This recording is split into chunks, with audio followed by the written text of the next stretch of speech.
Welcome to the Detailers Guild podcast. I'm Dean. And I'm Dell. Tonight we're going to talk about, I was going to ask you, Dell, to start this off, what is the coolest car you remember as a kid? Well, to be honest with you, I was never around cars. I didn't know that cars existed until about 10 years ago, so it's hard for me to answer that question. No, I'm just kidding. No, actually, growing up, I would say I don't know if I would say it's the coolest car of all time, but I think the car that I think that garnered the biggest reaction out of me and brings me back to a happy place, it would be a 78 Lincoln Continental. My grandparents owned one. And it was cool at the time because I'd never seen a car or any cars that buddies of mine had or anything that had power windows, and it had the power locks and windows and that. And the inside of the car, it was like the seats. It might as well have been like sitting on a comfy couch. Like they were really soft and everything. I just remembered it was just such a big car, but when you drove in it, though, it was like such a smooth ride, and not to mention the fact that, like I said, like with the seats and everything else and the power windows and that, which all that stuff nowadays is standard in all cars, so it's not even a big deal. But it's kind of like, to me, it's kind of like back in the day when you got a TV and the first time you had a TV that had, say, like closed captioning on it or some feature that is constant nowadays, so you don't even really think about it now. But at the time, when when it was new, it was a big deal, and I think that was one of the things, and it was such a beast, but it was like, it was a quiet riding car. And I just remember, cars were 18, they were 18 feet long back then. Yeah, it was a monster. But it was funny though, because I remember, because my grandparents used to go on a lot of trips, and I would go on them with trips, and we'd go like to Thousand Islands and different places like that. So it was a fair ride. And I can remember back in the day going on rides, and it was just so comfortable. Like, to me, that's the biggest thing that I remember about it. It was like, because we had other vehicles too. Actually, we had quite a few cars, because my grandfather, in fact, he worked on cars and that. And so we constantly had cars in the yard, not that he was working on and whatnot. And that was my grandma's car. So I remember that one because my grandmother had that car, and we had a station wagon, and it had paneling. I'm trying to remember the name of it now. I think it was a GMC, I believe. I could be mistaken, but it was like a brown station wagon, full length sucker. We had that, and we also had one of those Econoline vans back in the day. Yeah, I remember those from the full 70s, size, right?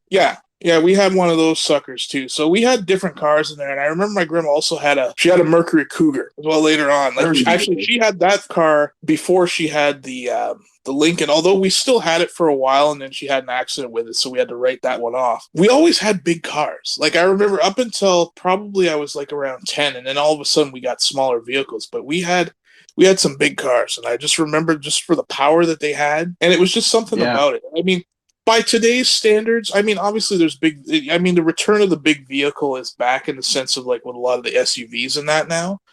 But I know a lot of those cars, by today's standards, you'd have a lot of people with, shall we say, liberal mindsets that would have a problem with them just because they're gas guzzlers. But it was a different time. They may have used up a lot of gas, but I'll tell you, the cars back then definitely had a lot more power, a lot more oomph to them than some of these cars nowadays. Yeah, the full frame cars they had back then, they had an awesome ride because they were so heavy and so big that it really gave a very comfortable ride. My parents had a 68 Cutlass. Yeah. Then they had a 73 Chevy Impala, and the Impala was a lot bigger than the Cutlass, but the Cutlass was the first one I remember. It used to be really cool because it had like a loud roar to it. It had a 350 rocket engine in it. Oldsmobile was famous for these rocket engines. They put out a lot of power back then, Yeah. Yeah, it was a real cool sounding car. I remember it. Back when I was a kid, like, you didn't see power windows. Like, they existed, but you didn't see it. Like, the first time I saw power windows in a car was a 67 Delta 88. It was fully loaded and all that stuff. It was an old car that somebody gave me and it had power windows, and I was shocked because my family never owned a vehicle with power windows until my dad got his 82 Buick LeSabre, and he bought that and was a couple years old, so he probably got it in like 85 or 86. Yeah. But yeah, it was neat when you saw a car with power windows. That was a cool deal. Like that was a big deal. There's so much toys in the car now, that doesn't even matter. Like everybody expects to see it. If they get in the car, they expect it to have power windows and power seats and the whole 9 yards. Yeah, you remember the big bench seats they used to have in the old cars, and then they had Oh yeah.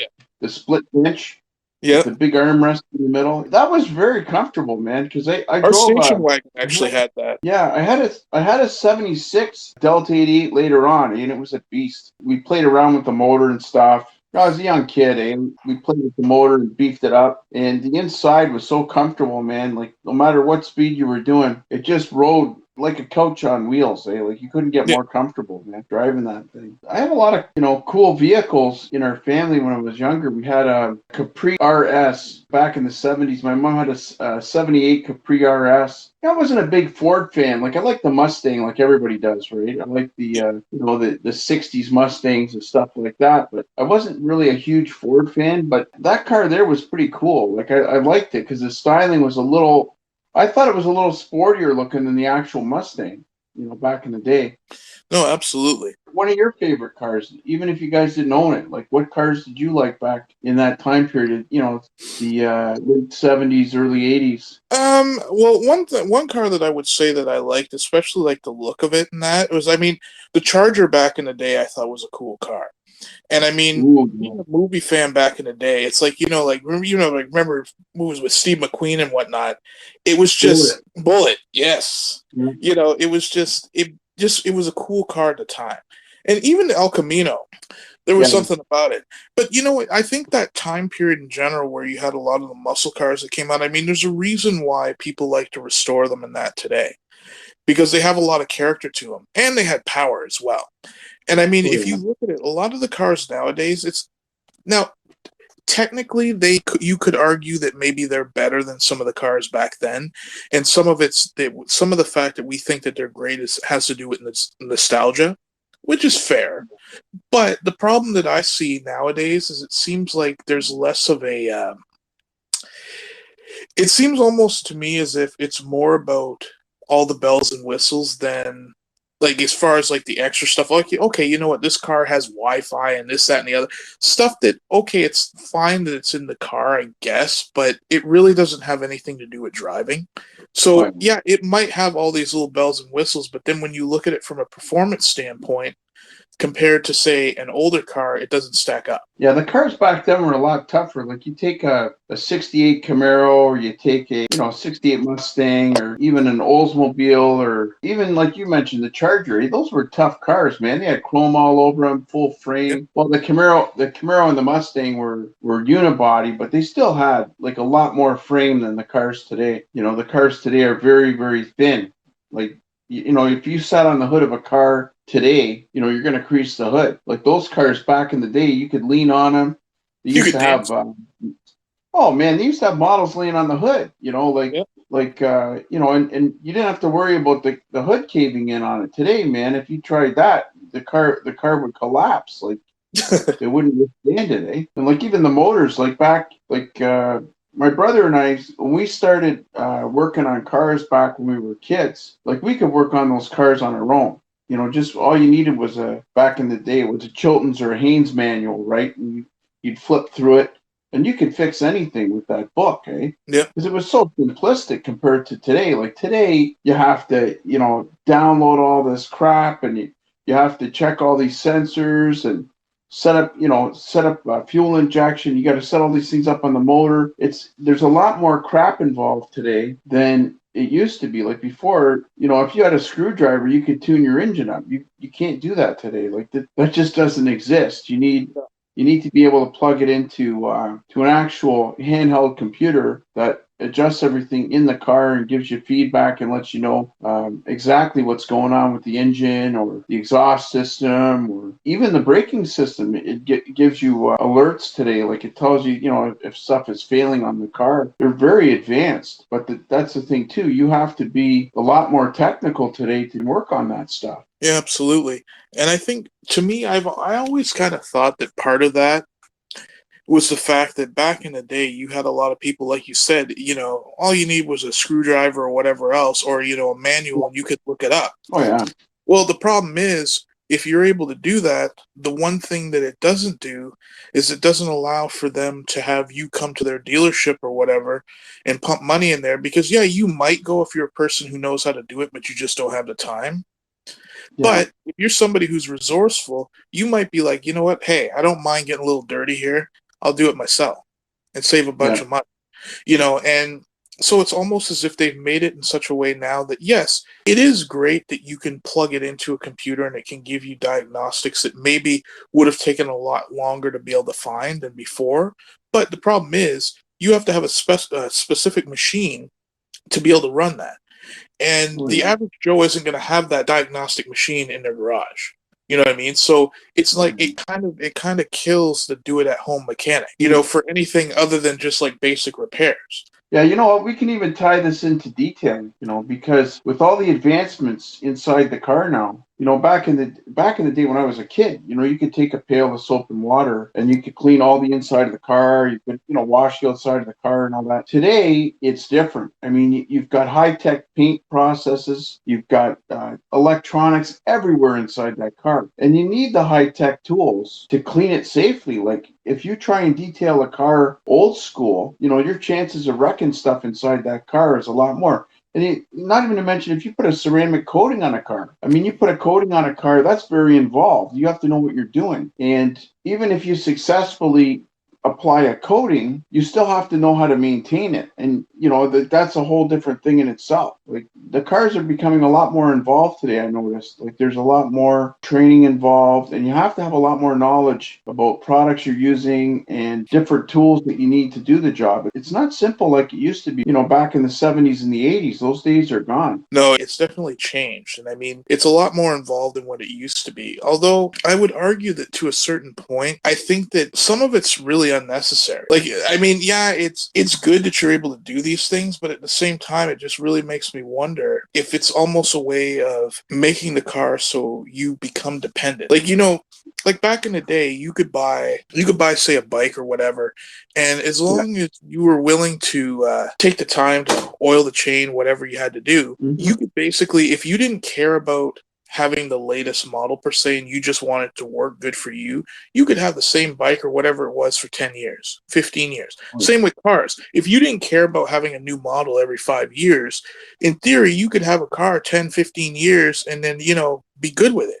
But the thing is, they realize that there's a lot of people who are like that they have that kind of mentality, if it ain't broke, Yeah. don't fix it kind of deal. So it's like, okay, well, you know what? I got this car. I can just put my money in other places. And to be honest with you, I don't care about having the latest model every year as long as it works for me. Hey, I'm good with it. And I like the way it looks. Yeah. Other people might say, hey, go get a new car, but it's not falling apart or anything. It's just a 5-year-old model. Well, Yeah. I to think kind of yeah. eliminate that, what they've Yeah. almost done now is it seems like they've made cars to the point now where you can almost pinpoint the time that stuff is going to start going on it. And I'm Yeah. sorry, but I don't think that I don't think it's a coincidence that right after a 3-year warranty, say, goes on the car, that all of a sudden stuff starts going to hell. Yeah. You know what I mean? Oh yeah. Well, the evolution of the car is getting fast and furious because now with the electric cars coming into mainstream and they're pushing that envelope, it's going to make the cars even harder to work on because you've got a lot of voltage there. Like this is not a toy anymore. Like it's not just a 12-volt battery that you use to fire up the engine. I mean, this is a huge power pack that's in that car, and you can get seriously hurt working on it if you don't know what you're doing. Yeah. Well, like now it's getting to that point. And then when they become self-driving, that's a whole different scenario because down the road, it may get to the point where, just calling up and having a vehicle come to the house may be a lot cheaper option for people than, insuring it, gassing it up, maintaining the car. There's a lot of bills that come with having a vehicle. You can eliminate that, and it gets to be as convenient as, or even more convenient than taking the bus, because with an automated car, the theory is you can just call the car comes, and just like a cab company, it'll take you anywhere you want to go. You don't have to go on a certain bus route and then walk a couple of blocks from the bus route. Like that was the thing with the public transit when we were kids. It was a pain in the butt. And then when you got your driver's license and you were able to drive, that was really cool because you could go right to where you wanted. You could get back and forth in, half an hour or 45 minutes. And then sometimes just the trip there was 45 minutes on the bus. Yeah. It's different, and to watch the evolution taking place, like it's changed so much since you and I were kids to now. I think is one of the biggest changes in the auto industry. Like from the early 1900s to 1980, they didn't really change that much. It was still a gas-powered engine, and most of the stuff was manual in the car. There wasn't a lot of electronics in there. There wasn't a lot of fuel injection or anti-lock braking systems or airbags or any of that stuff. Yep, that all changed though now. Oh yeah, it changes quicker. Like I noticed, the further we get along in the future, things go very, very fast the way they change. Oh, absolutely. It's funny how we've kind of come full circle, and I find it even like when you look at, say, clothing trends, like fashion trends and whatnot, you see how things went from, say, the turn of last century to like 2000, and it's funny how certain styles would kind of go, and then say 10, 20 years later, you get them come back again, like the bell bottoms. Bell bottoms were big in the 70s, then they disappeared.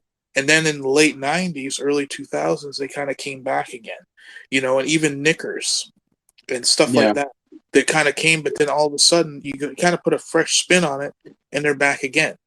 And I find that even with cars, it's that way too, because if you notice, like with some of the brands, they've actually brought back old looks and styles because that style was so popular back in the day. It disappeared, but then there was kind of an outcry and a demand to bring that kind of back, but in a new school way. Yeah, some of the retros they've done were so cool. They did a 60s line of the Mustang, and that looked really cool. Like, it was styled like the 60-ish kind of style. Yeah. But man, what a cool looking car. And then you've got all the toys in it to boot.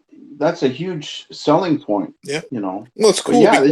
Go ahead. It's cool because when you're doing something like when you have like an antique, a vintage vehicle, or vintage anything for that matter, one of the big selling points on that classic item is that it's in its original state. Or even if you have to replace parts, you're replacing it with original parts. Like you're not just putting a new style part into an old thing, or you're putting power locks on a car that never had power blocks. Yeah, it still looks the same, but it takes away from the value of it because they want it to be original. So to me, the whole idea of bringing out a series of cars where you could have that new school look, or the old school look, I should say, but with the modern bells and whistles is perfect, because now for those people that wanted that classic look but wanted to put the new stuff in, rather than having to try to find it and fine tune it, whatever, you can just buy a new car that looks like the old car but has the amenities of the new car. Thank you very much for listening to the Detailers Guild. You can find us on YouTube. It's easy. You go on YouTube, you can search DJ Dell, you can search Dean's Den, you can search Extreme Car Cleaning or the Detailers Guild, and our YouTube channel will pop up. Or you can go to extremecarcleaning.com and just click on our icon for YouTube, and it'll bring you right to our page. And Dell can tell you where you can find him. Yep, that's right. And if you're a fan of R&B, if you're a fan of hip hop, jazz, anything urban, you can check out my show. It's called The Urban Flow, and I post on Mixcloud every week. You can just go to mixcloud.com/DJ DELL523. And as always, Dell, thank you very much for co-hosting the show with me. You always have fun. Not a problem, buddy. And I will talk to you soon, my friend. All right. Well, have a good night. You too. Bye. All right.